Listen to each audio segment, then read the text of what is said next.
What really drew me to this was when I got to know 3 facts. One is every woman on this planet will go through this. Second is they will go through it for more than half of their life. It's not like for a year, a month, a week. This is for over 35 years. Finally, they'll be subject to about 40 to 50 symptoms. So these 3 facts, and finally the deal clincher for me was nobody talks about it. It's shrouded in silence. There's a joke that this is the world's most favorite secret to keep. People live in denial. My wife is a very strong woman. My mother is a very strong woman. And they've kept it to themselves. But now when I got into this, suddenly there's so much openness in my own family. And I believe, and I really, really believe that men can be strong allies to women in this phase that they're going through. So I am that man, and I think, and I tell this to all the men out there, we become better human beings when we know what our other halves are going through. And it's really helped me, and I believe that every man should know it, be it a son, be it a husband, be it a father or a father-in-law.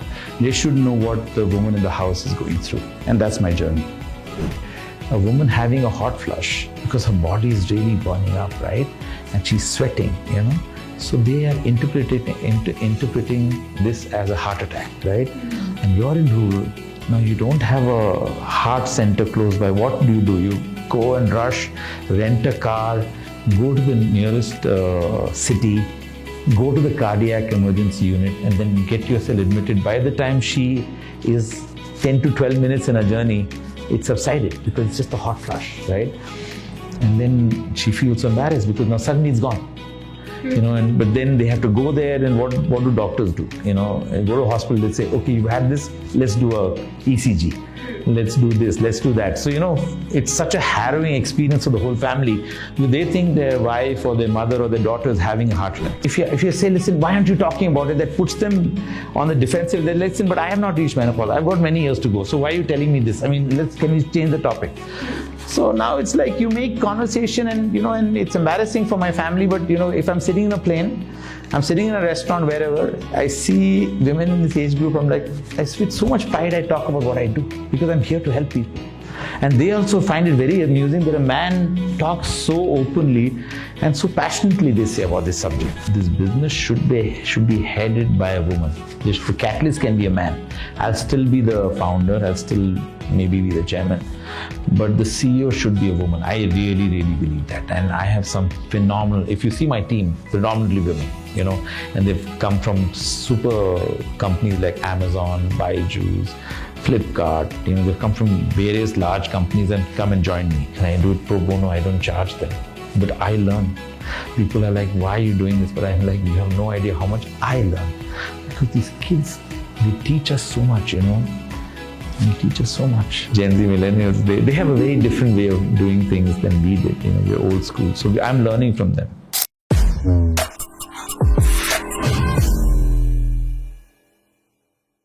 A self-fueled serial entrepreneur who always challenges the norm, Sanjith Shetty's leadership journey has taken him from manufacturing, infrastructure, renewable energy, all this while being the man on a menopause mission through his movement Miror. I'm Vidya Iyengar, the editor of City Express. I'm Rishita, reporter with the New Indian Express. And today we will have in conversation with us Mr. Sanjith Shetty. Hi Sanjith. Hey Vidya, hi Rishita. We're thrilled to have you here today. Thank you for having me over. Thank you so much. Thank you. We're looking forward to the conversation. So we're ready to begin. Lovely. So tell us how you've become the man on the menopause mission. Was there some personal incident that led to the formation of Miror? And how does it fit into the scheme of things as a serial entrepreneur? Okay, should I take the second question first or the first question second? Okay. So today, I started my entrepreneurial journey when I was 22. I am 57 today, so it's been 35 years of leading companies. As we get older, we start looking for businesses that make an impact, right? Where you leave a mark. Now I have reached that stage in my life where I really want to leave it's like a sign-off moment, and I want to leave that impact. So whoever we impact really remembers us. So I was looking at various businesses. I have done numerous businesses. The latest one that I still handle is renewable energy, which is very good for the environment. We've done very innovative things there. But 3 years ago, 2.5 years, someone told me about Femtech. And Femtech is where technology is used to scale up solutions for women's health. I was intrigued by that word. And then when me and my colleagues studied some 427 companies globally and in India, we realized a lot happening around menstrual health, a lot happening around maternal health, a lot more. And for good reason. These are two very strong reasons or areas where attention is needed. But post maternity phase, a woman goes to this phase called menopause. I'd heard of this, but it's not like someone had really come and poured their heart out to me. We belong to such families where usually our mothers never spoke to us, right? Their husbands knew it. The kids seldom know about this. So I really don't have a very emotionally binding story why I got into this. But what really drew me to this was when I got to know 3 facts. One is every woman on this planet will go through this. Second is they will go through it for more than half of their life. It's not like for a year, a month, a week. This is for over 35 years. Finally, they'll be subject to about 40 to 50 symptoms. So these 3 facts, and finally the deal clincher for me was nobody talks about it. It's shrouded in silence. There's a joke that this is the world's most favorite secret to keep. Mm-hmm. People live in denial. So it just sounded so compelling that I felt someone had to come here and get women to get the attention that they deserved, right? 40 to 50 symptoms is a lot, and when I read those symptoms, it worries me itself, right? My wife is a very strong woman. My mother is a very strong woman. And they've kept it to themselves. But now when I got into this, suddenly there's so much openness in my own family. And I believe, and I really, really believe that men can be strong allies to women in this phase that they're going through. So I am that man, and I think, and I tell this to all the men out there, we become better human beings when we know what our other halves are going through. And it's really helped me, and I believe that every man should know it, be it a son, be it a husband, be it a father or a father-in-law. They should know what the woman in the house is going through, and that's my journey. That's good to hear. In fact, like you said, there's been complete silence around perimenopause and menopause, despite half the population experiencing this. So how has a venture like Miror helped women in this journey? So, so I got into Femtech, saw that there's no one doing anything for menopause. And, so menopause is a phase, for 12 continuous months when a woman doesn't have a cycle. But 10 years before that, give or take a few years, is the phase of perimenopause. So this word called perimenopause, no one knows about it, right? I have very little attention to it. So we said, so first, when we got into this business, we said, how should we do it? What is the maximum impact? So I ran many focus groups, many workshops, and the result of the workshop was that we should actually conduct, we should first create awareness. We should normalize the conversation, and that's what we did. So we started a community. We said that WhatsApp is the most convenient place for women to really open up, and we wanted to make it very convenient. The other option was to have an app and people download your app and have conversations, but that's 2 to 3 steps away from actually talking every day, right? So we said let's do a WhatsApp community, and that really has grown. Started with 6 women. 6 became 21, 37, 41. So there are other women's groups, in this space. I think one has 300, one has 400. We are now touching 2,000, in not just English, but we want this community feeling to go through to women comfortable speaking in Hindi, in Kannada and Tamil. My goal is to take it to every vernacular language. So if you see my website, it's in 27 languages. Because we don't think this is an urban phenomena. We don't think this is an English-speaking phenomena. This is a phenomenon that every woman will go through in every part of the world. So we want to be accessible. We want the information to be accessible. And I think the best thing I did was to start this community, because you get to hear what women are going through. And really, they are going through issues that they don't have answers to. And the community it really helps them. Firstly, it tells them that they're not alone. They get to hear solutions from different people, and it just binds them. I was at a longevity conference from among the world's best in this space. They're from Austria, and they said the first principle of longevity is an intentional and a healthy community, because that's when you really open up and you feel you're not alone, you're not scared. You have answers, or someone will get you answers. So my community has women, plus we have gynacs, we have other doctors, we have nutritionists, we have fitness experts. So wherever you want help, there is help forthcoming. So that's how we bought value. And now I have great collaborations with the government of Karnataka, the National Health Mission, government of India.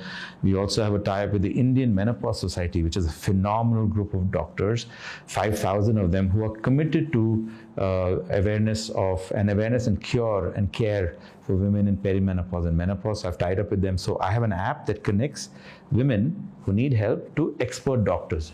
More so, what is happening is when you talk to your gynac, many of them are not very well conversant with menopause care. That's why it's better to go to a specialist, right?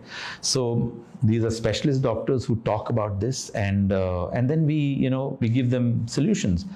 Part of the solutions is also supplementation. So we have our own supplements, which are clinically proven ingredients, formulated by top-notch scientists and backed by doctors. So got all the health certifications, and really listening to the community, my supplementation has come out. So because I heard how fatigue, low energy, gut health, brain fog, forgetfulness, loss of sleep, anxiety, depression, mood swings. So I have 2 products which exactly address these issues.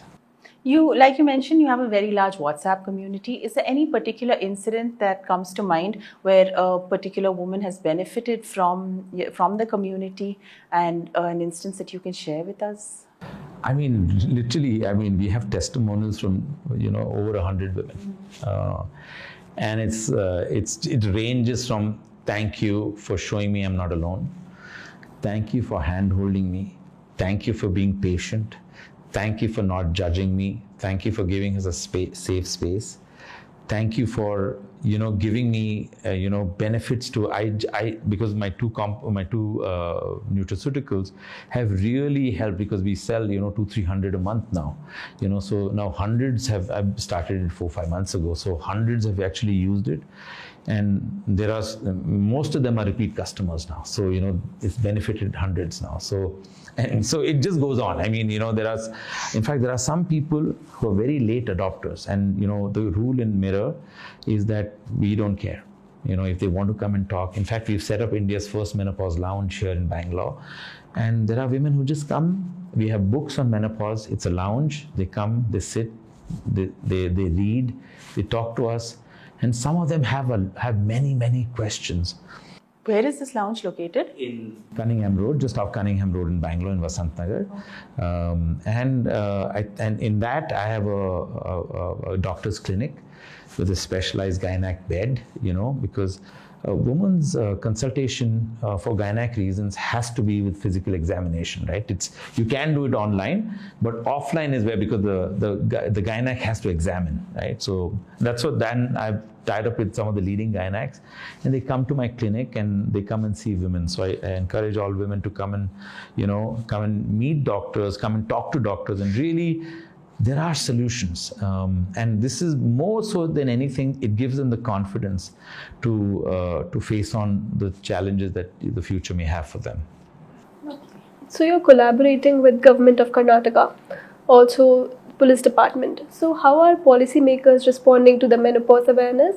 Also, what other stakeholders collaboration are you doing currently? Yeah. So, firstly, we are very lucky. Our government in Karnataka has been very receptive. It's a very forward-thinking government. Our health minister is a youngster who is very, very open. In fact, when I approached them, they were like, wow, this is something nobody talks about. We are so glad that someone from Karnataka is doing it. And they were like, how can I help?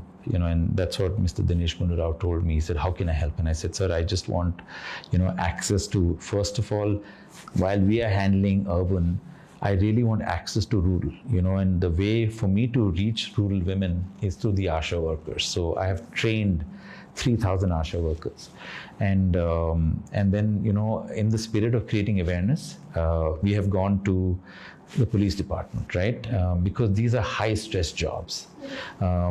So we've done many programs, awareness programs, and there is nothing about the product or doctors or anything. We take doctors and we create awareness, that's it. So now we're doing programs for the Safai Karmachari. So we're trying to go to those women who really have been neglected, sometimes we feel government teachers, women in police, armed forces, more so, see, armed forces is very, they're very modern, very advanced in their thinking, but I think the police really, when we approach them, a lot of these women really needed help because they're all in their, 35 plus, right? Many of them in 35 plus, and they, educated women in college educated professors, IAS officers, industrialists, they themselves don't know how many of the hormones they have exactly. So these women are also now getting educated and they know a solution. So they are my primary members of my Kannada group. Yeah. So you said you are reaching to rural areas through ASHA workers. Yes. Any other way you are reaching to in the rural areas? Also, when you see this rural and urban divide, this is not an urban phenomenon you mentioned. Yeah. So, any differences in terms of understanding experience, you think? So, in rural areas, in urban itself, the knowledge level the awareness is so low. So in rural, it's much lower, right? They tend to not only, you see the woman there is the fulcrum, right? She not only takes care of the children, takes care of the family, takes care of the house, sometimes even goes and tills the land, if they're farm workers or they take up jobs, they work in a small scale industry. So they do everything. And so there it is totally, and there's lack of awareness, so they don't even know. In Kannada it's called Ritu Bandhana. They don't even know what this word means, right?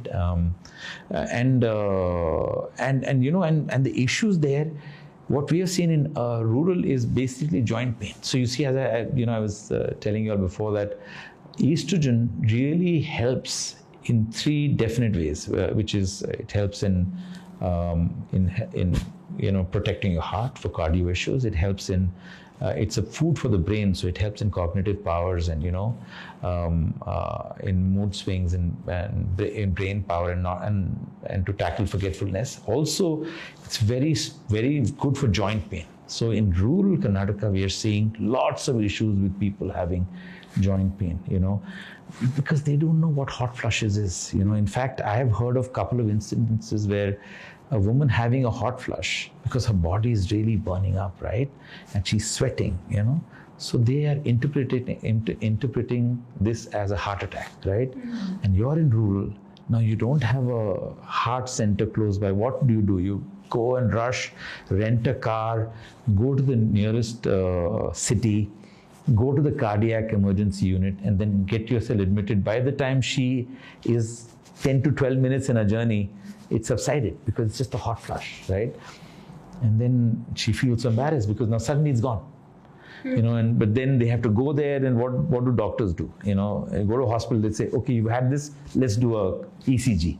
Let's do this, let's do that. So, it's such a harrowing experience for the whole family because they think their wife or their mother or their daughter is having a heart attack. So this is just lack of awareness, and I think the more awareness is created, all these issues get sorted out.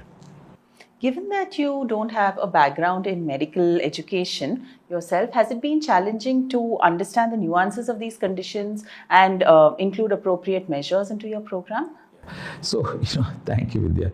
So, for me, I started off with two disadvantages. A, I'm a guy. I was going to come to that next. Okay, so I'll wait for that. So I'm not a gynac. I'm not a doctor. But I really want to help. Okay, so I come from the place of very strong intent. So now when I'm not good at something, see, I've set up my core business before was in the space of renewable energy, right? So I am an industrial engineer, but most of my projects are in electrical. So what do? You get experts in that field to come and help you, right? And you learn from the experts. The more you speak to them, you learn. And that's been my motto as an entrepreneur. We learn very fast, right? And for me, I love this business because I've learned something totally different, right? And that has enriched me at this age. So for me, it's been a phenomenal journey, more so because I've learned from the best. Now, every time I speak to a gynac, I'm understanding PCOS, PCOD. I understand how PMS is actually the beginning of hormonal imbalance. I think more facts than you both ladies know, because I'm talking to them every day, and then thanks to AI, because every time I open my LinkedIn feed, I only get menopause stuff. And every day there are articles, right? And it's just, the number of hours I've spent reading it again and again, it just registers so beautifully. So I'm not a doctor, but, I always say this is my first answer, but we have specialists. And quite honestly and frankly, it should be referred to specialists who then take it over, because they're trained to speak to them. But it's nice for a woman to see that there is someone very sympathetic to their causes, and that's helped. It also must be challenging because menopause and perimenopause are very talked in very hush tones. So is that something that... Very embarrassing. See, today I have most of my friends, a lot of my friends, let me put it that way, are women, right? And these are friends who I know for decades. And, I am 50s, 57. So my friends could be in their, 30s, 40s and 50s, all who experiencing this, who love me to death. But the minute I speak about this subject, and they're like, with this very blank face and like, but why are you telling me this? So I know what they're going through, but they just don't want to accept it. It's this living in denial phase. Or this thing that, what can I do? It's just a natural phase, Sanjith. Everyone will get it. My mother got it. I'll get it. My daughter will get it, So it's been quite interesting. And I remember how I approached the subject 2 years ago. I would say, but why aren't you talking? So now I'm like, I just keep quiet. I'm like, yeah, this is what I do, and this is what we do, and how many. And then slowly they say, really, oh my God, what we're going through. Now you see, suddenly she starts. So my own dialogue delivery system has changed, because if you say, listen, why aren't you talking about it? That puts them on the defensive. They listen, but I have not reached menopause. I've got many years to go. So why are you telling me this? Can we change the topic? So now it's like you make conversation, and and it's embarrassing for my family, but if I'm sitting in a plane, I'm sitting in a restaurant, wherever, I see women in this age group, I'm like, with so much pride I talk about what I do, because I'm here to help people. And they also find it very amusing that a man talks so openly and so passionately, they say, about this subject. And that's me. How do you make men more aware of this condition and the symptoms that women go through in this phase? What are you doing to get men on board? So I'm a very vociferous guy. Yeah, I talk passionately. Like I've started this group for women. I have a group for men called Men for Menopause. Okay. Yeah. So yeah, and it's like men are joining thanks to a lot of the spouses saying, if there's a guy doing that, why aren't you learning also? So, that's, and I now go to, like my own, so yesterday, for example, the FICCI Flow, FICCI has the ladies, FICCI ladies organization called Flow, very dynamic, right? They have chapters in all big cities in India. Yesterday, the chairperson of FICCI Flow in Kolkata called me up and she said, Sanjith, can you come and talk here? And I'm like, should I get a gynac? She said, no, but we want to hear a male voice, not please get at the gynac, but we really want to hear you, because we would like to call some of our spouses. And I'm part of this group called the Young Presidents Organization and the Entrepreneurs Organization, that they themselves have asked me to come and speak to the male members, because I think this is very, very important, because I really believe men can be such strong allies to this, and if they understand what a woman is going through in this phase of her life, they're so understanding, and her journey at home, half of her tension is gone, because she doesn't have to sit and explain, she doesn't have to be judged, she doesn't have to, always have to defend herself. Today, in fact, in my community, there was a big discussion on why their spouses are getting angry, why the children are saying, Mom, you're not making our favorite food anymore. The in-laws are like, listen, the grandchild is not happy, and so she's like, listen, but I'm just tired. I don't know what my body is going through. I suddenly feel sad. I feel anxious, lack of sleep. I'm not able to function next day. And so much pressure on her. And, you really kind of feel what she's going through. So I believe men should know what a woman is going through. So when we say Miror, what inspired you to choose this name and what does it represent? So it's actually Miror. So a lot of people will think it's mirror with 2 R's. No, it's mirror with 1 R. And it's actually Miror. It's a word it's a Latin word, which means to admire, to be in awe of. And that's the feelings we want to invoke in someone, hearing us. They should, they should admire us and they should be in awe of what we do. That's why I like this word mirror. So it's simple to say. You were citing an example of hot flush, right? Yeah. So many women mistake the symptoms of perimenopause, menopause. So how does one know when they're entering this phase?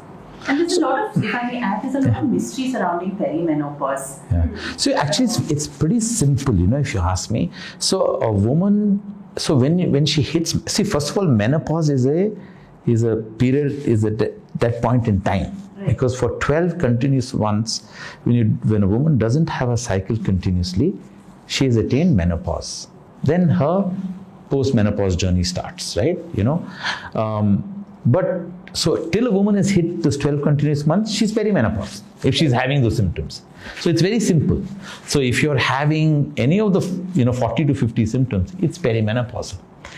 Hair loss, brittle nails, skin becoming, the glow coming down, bloating, incontinence, sometimes gums, sometimes hearing, ringing of the ears, sometimes, joint pains.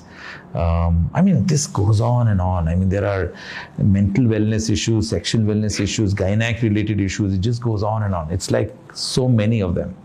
And so we say it very simply that till you've hit menopause, you're perimenopause.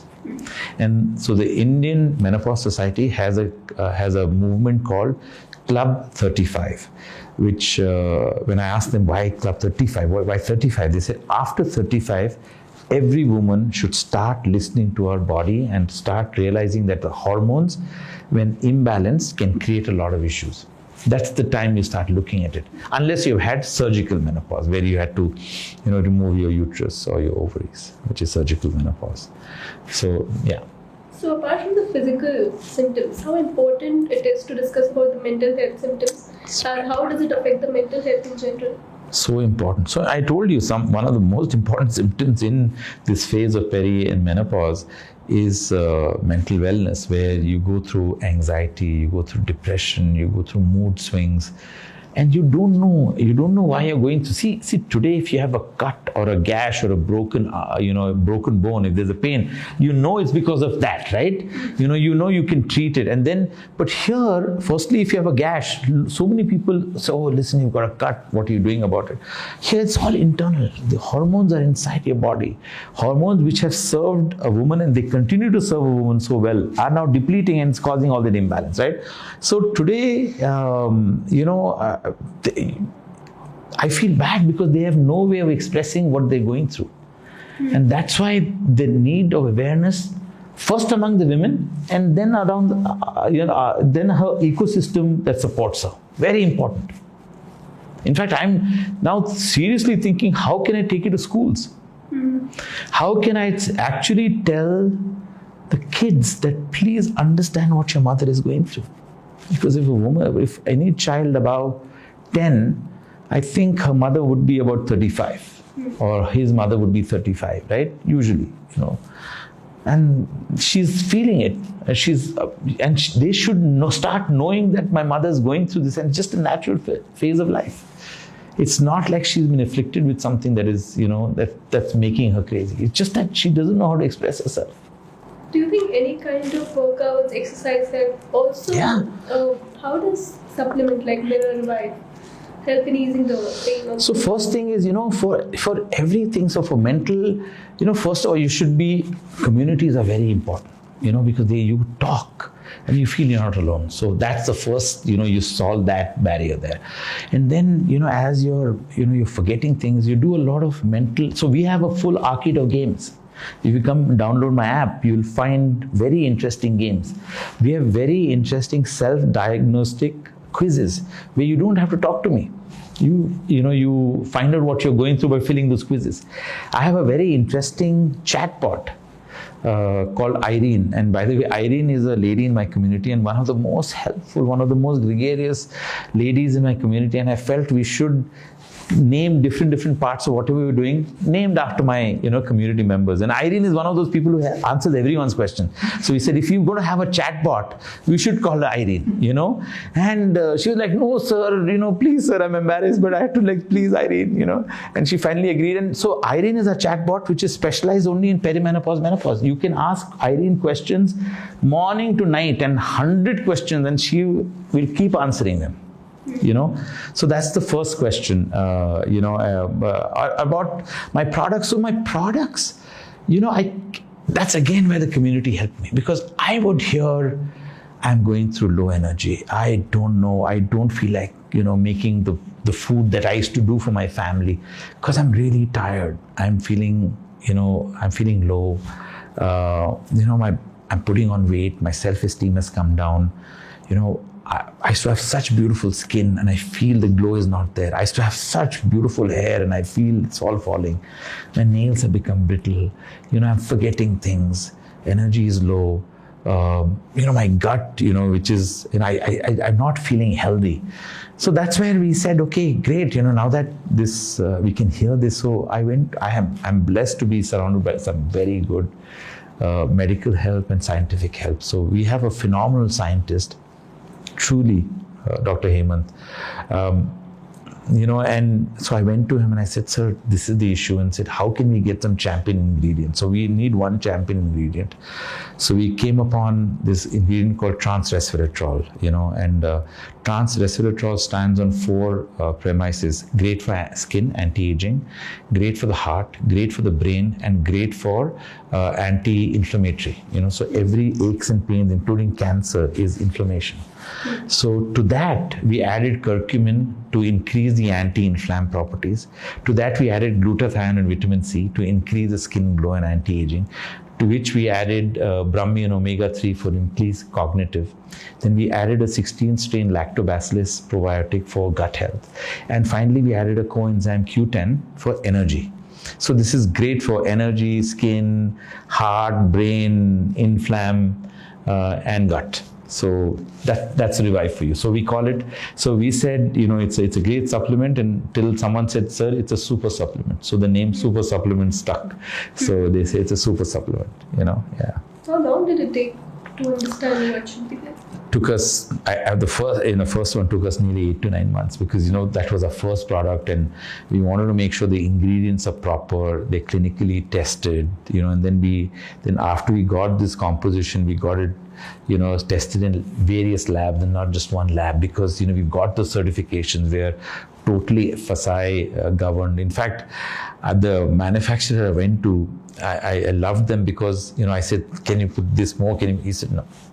FSSAI allows us to do that and we are totally FSSAI compliant. And he told me, he said, Mr. Shetty, if you don't like this, we are not the ones, but I can refer you someone else. And I said, no, I want to make it with you because I want that check, because as an entrepreneur, we want to give everything, and you can't give everything. right? So, and I have another product called Bliss, which has magnesium glycinate as its super ingredient, and so that has its own story. That's very good for hormonal balance, very good for sleep, very good for anxiety, very good for mood swings. So we have a great morning evening routine. So you start your day with Revive, after breakfast. So that keeps you going through the day, and the evening you take Bliss, which calms you down. So now we give it as a combo also. Can you share any numbers of anecdotal evidence of the impact your venture has had? So I mean, today, we have, we started Instagram with 13 followers. Today we have 43,000. My community had 6 to start with. We are 2,000. My customers were, in the first month, 17. We are selling now, over 300 a month. And this is just online. Now we're going to start offline. This is anecdotal evidence, right? And today my LinkedIn itself has over 10, or 1,000 followers in my company. I have my own followers. So today we say we impact nearly over 75,000 lives. That's our motto. And we're proud to do that. And 75,000 is just a small drop in this big ocean, right? So it has to start there. We want to go pan-India. We have a great collaboration with the Indian Menopause Society. There are 51 chapters. We have done public outreach programs with them where we've participated in nearly 20 cities. They have done much more. They have some phenomenal office bearers and members who truly, truly are inspirational. So today we're going to go all over India, and the impact is going to be much larger, pan-India. But I'm not pan-India. I'm not about India. I'm about the world. We want to take this awareness, and we want to be that company from India, because they think, some of the West think, that India is a little backward when it comes to its, equality of women. We're like, listen, something's come out of India where women have supported a man doing this. And I'm so proud to be doing this. Lovely. I'm a bit curious about your business model. Can you talk about it a little bit? So, first thing is this, so some of the good companies in this space started off taking money from venture capitalists. In my previous businesses, I've taken venture capital money. I have, PE and VC money. But, whenever you take money, you have to return it back with their returns, right? And this industry is not growing because my biggest challenge is a woman in India does not prioritize her own health.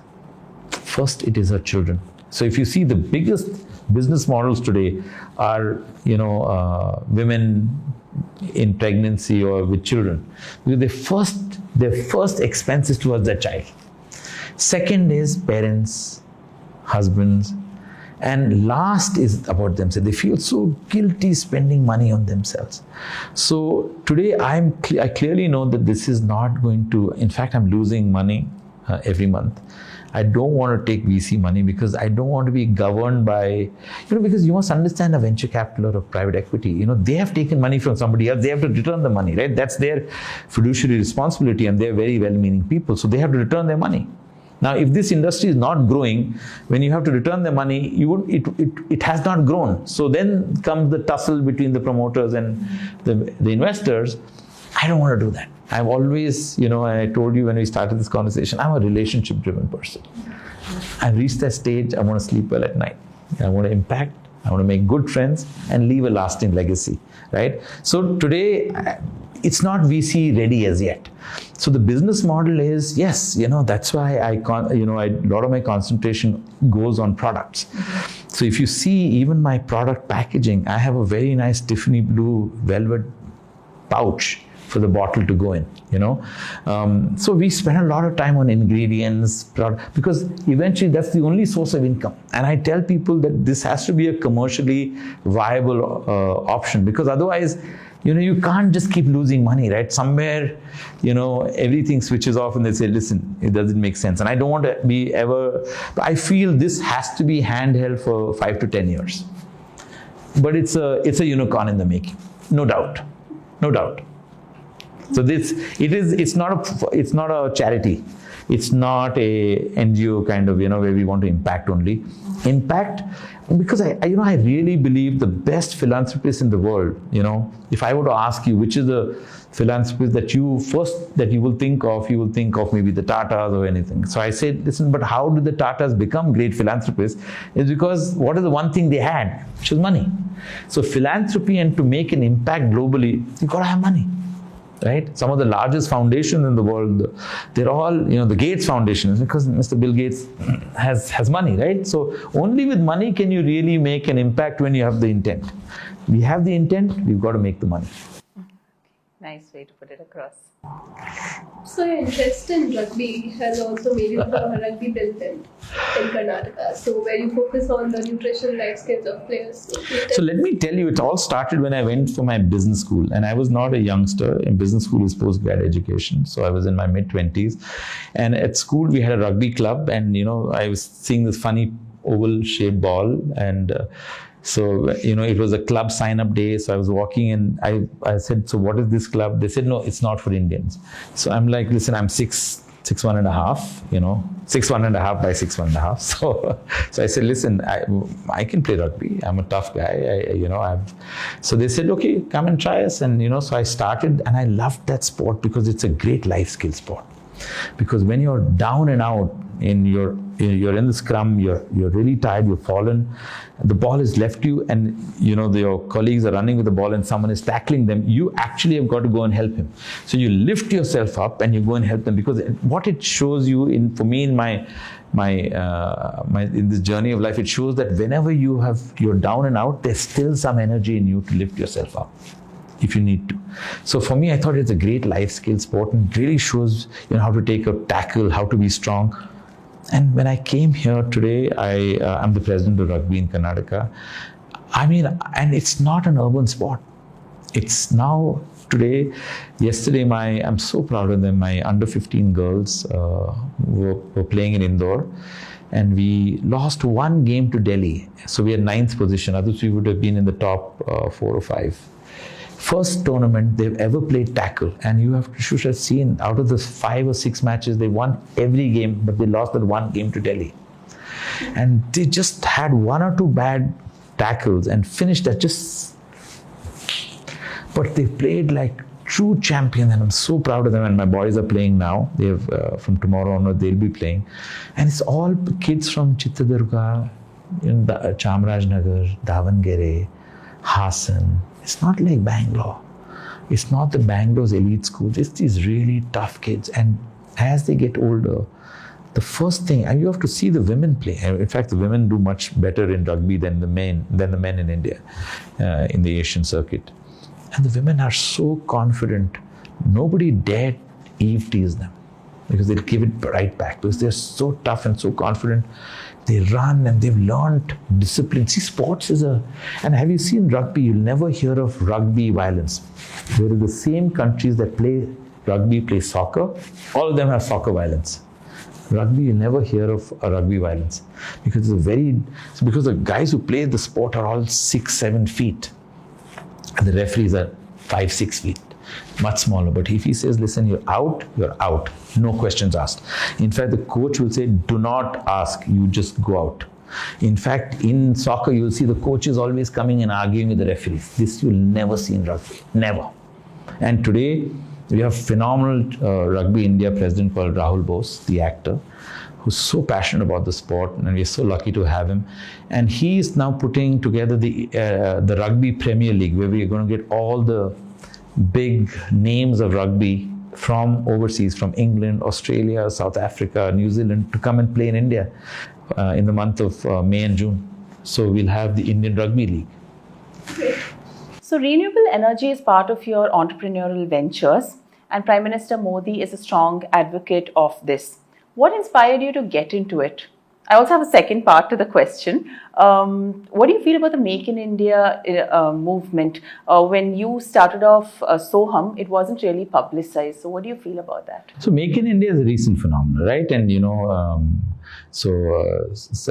subsequent Niti Ayogs have really pushed it. It wasn't so because I got into renewable energy when nobody was hard. It was at that time, more. If you see, all our projects in our parents' time was all owned by Karnataka Electricity Board called KEB. Yeah, and then the reforms came, which the World Bank pushed, and then they said the ESCOMs. First it was KEB, then they split it into two. First one that did transmission and one that did distribution. So all part of reforms, and then they said we must also now privatize those projects which are below 25 megawatts.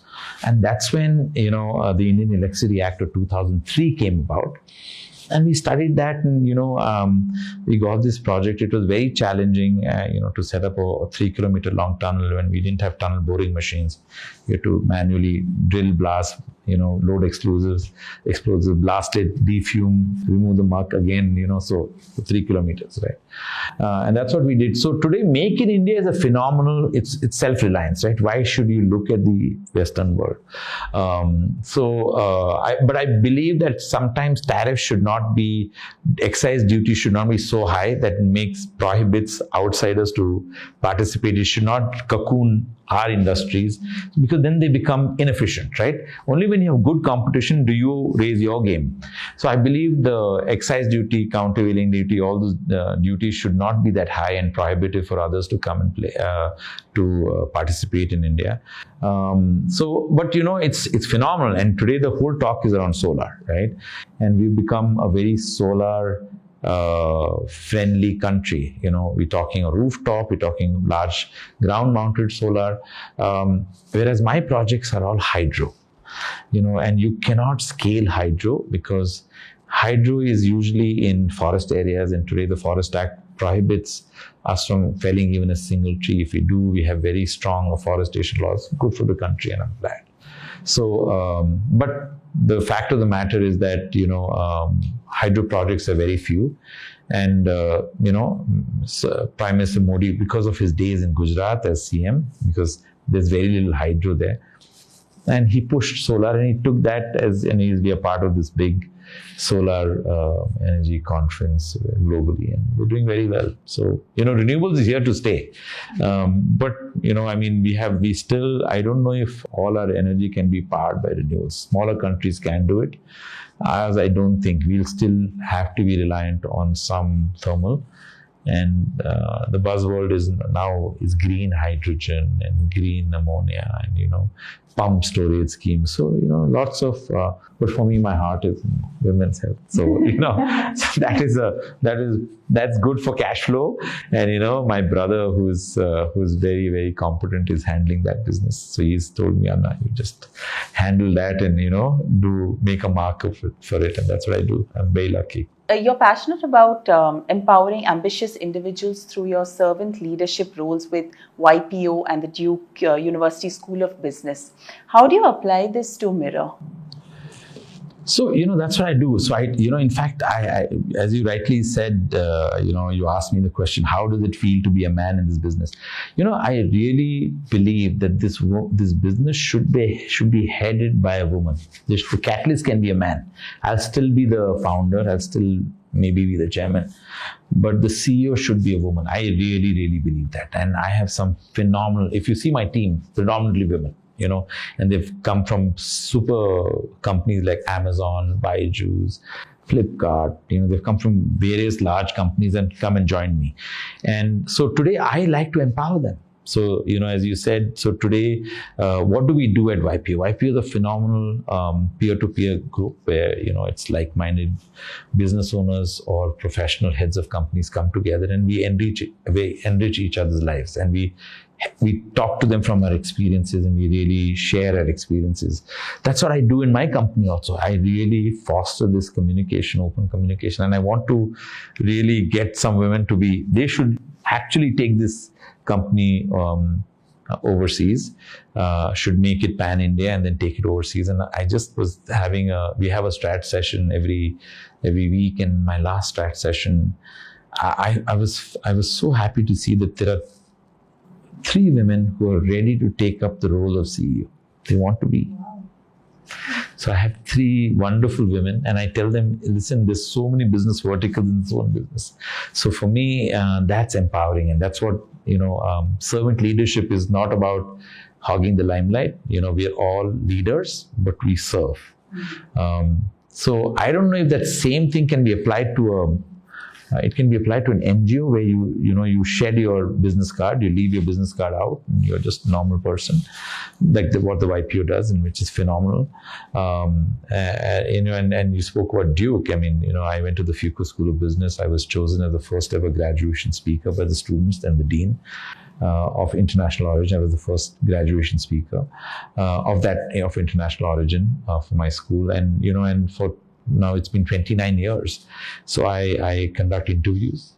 I sit on the South Asia board, of course, and I conduct interviews. I counsel so many kids, and I do it pro bono. I don't charge them, but I learn. People are like, "Why are you doing this?" But I'm like, "You have no idea how much I learn, because these kids, they teach us so much, They teach us so much. Gen Z millennials, they have a very different way of doing things than we did. We're old school, so I'm learning from them. How much does a consultation at Miror cost? So, it depends on the doctor, right? And so, in fact, if the doctor charges $700, we'll take a small markup on that. In fact, now the latest thinking is, do you even need that? Because it's not like it's adding huge money to our coffers. But doctors themselves say no, because we give a lot of service, right? We set up the appointments, and all that we do, right? I mean, now we are enrolling more and more doctors and saying that, listen, in fact, if you want to charge your fees, you charge your fees. You want to call them to your clinic, call them. Because, it's like we want to open source it. We don't want to take a penny out of every money that is made. I think let's concentrate on money where we can make, really, let's not start taking from every, revenue stream. Thought process, let's see where that takes us. But, yeah, so today we are we're nowhere near breaking even, but that's my passion and I'm pushing it. I'm putting my own money in it, and but when I hear the women talk every day in my community, I don't need any more motivation. That's good to hear. This has been a lovely conversation. Thank you so much. Thank you, Vidya. Thank you, Shita. Thank you.